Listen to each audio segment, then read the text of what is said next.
Have you ever watched the news and felt like something was missing? Like the really important questions just weren't being asked? Well, today we're diving into that exact feeling with a really powerful book, Noam Chomsky's Necessary Illusions, Thought Control in Democratic Societies. Welcome to Crisis in Perception, where we examine the systems shaping our world one book at a time. So, let's start with the ideal. How are we supposed to think about the press in a free society? Well, the classic image is the watchdog, right? This guardian of the public interest, always keeping an eye on the powerful. I mean, this idea was summed up perfectly back during the Pentagon Papers case. Judge Gerfain said, we need a cantankerous press, an obstinate press, a ubiquitous press to protect the right of the people to know. It's basically the whole foundation of what a free press is supposed to be about. Okay, but here's the question Chomsky throws at us. If the press is supposed to be this fierce watchdog, why does its reporting so often seem to line up perfectly with what the government and big corporations want us to think? You know, why doesn't it bark a little more often?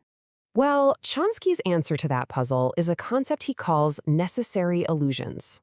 He argues that in societies like ours, where the state can't just use brute force to control everybody, it has to find another way. It has to manage people by shaping what they believe and what they see. In other words, our consent has to be manufactured. So how does that even work? How is this consent manufactured? Chomsky's really clear on this. It's not some secret conspiracy. It's just the natural result of how our media system is built. Just think about what our major media outlets actually are. They aren't just charities putting out information. They are massive for-profit corporations. And they're usually owned by even bigger corporate conglomerates. And like any other business, they're selling a product to a market. And here is the absolute key. Who is the real customer? You might think it's you, the viewer, but it's not. The product being sold is our attention, yours and mine. And the customers buying it are the advertisers. This whole economic setup means the media has to create a product, the news, that is friendly to the interests of its real customers, other corporations. This connects to a pretty foundational idea in American history, something founding father John Jay said a long time ago. The people who own the country ought to govern it. Chomsky argues that this logic applies perfectly to the media. If big business owns the media, then their interests are going to govern what it produces. So this system doesn't really work through old-school censorship. Instead, Chomsky says it creates these invisible frames that shape and limit what we're even allowed to talk about. Here's a great example. You'll see a really passionate debate on the news about how the U.S. should intervene in some foreign country. Should it be with troops, with sanctions, with aid? But what's not being debated? The underlying assumption that the U.S. has the right to intervene at all. That's just taken for granted. It's outside the frame of debate. And by setting these boundaries, by deciding what's a reasonable topic for debate, the system does something incredibly powerful. It limits the range of what we can even imagine is possible.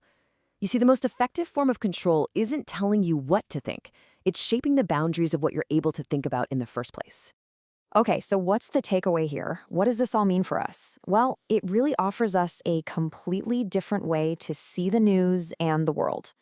Chomsky's framework is like a new lens. It encourages us to constantly ask, what are the unstated assumptions behind this story? It pushes us to notice not just which experts are on screen, but which ones are totally missing. And it helps us see the news not as a perfect mirror of reality, but as a carefully constructed product, shaped by powerful interests. And in the end, the book leaves us with this one really provocative thought. In a media system built like this, maybe the most important stories are the ones that never get told at all. For the full, long-form deep dive into this book and its ideas, follow the link in the description. If you enjoy these explainers, please subscribe and comment with books or topics you'd like us to explore next.